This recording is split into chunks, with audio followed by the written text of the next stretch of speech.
Happy birthday, Bakit? Di ko alam kung paano ko ito umpisahan. Alam mo naman kasing hindi ako mahilig sa mga sorpresang ganap.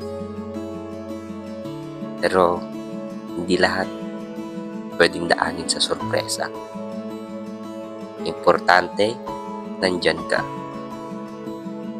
Nakikita kita parati. Ang tawa mo, kahit marami pa tayong pagsubok na kakaharapin. Magbago man ang mga numero ng taon mo, pero hindi magbabago ang pagmamahal ko sa'yo.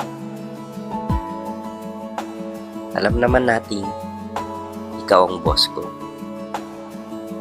Dahil ang boss, mahilig mag-utos yan. Pero, laging sumusunod hindi lang ang aking isip, kundi pati ang puso ko.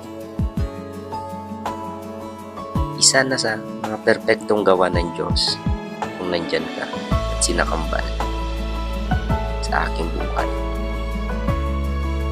Maswerte ako dahil nakatagpo ako ng nag-iisang ikaw. Ikaw na yung taong pinakatotoong taong nakilala ko.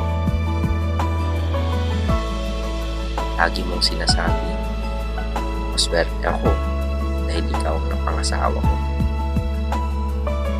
Tama ka. Kasi meron akong MJ na nagpapagaan at nagpapasaya ng buhay ko. Actually, ang video na ito, on the spot kong ginawa para lang sa'yo. Alam kong walang perfecto sa mundo. Pero, ganun kita nakikita sa mga mata ko. Pagmahal na asawa at ina. Sobrang dedicated, sobrang hardworking sa lahat ng ginagawa, especially sa pagiging ina. Ang hindi mo lang alam, sobrang ina-admire ko sa side mo na yun. Sobrang proud ako sa iyo.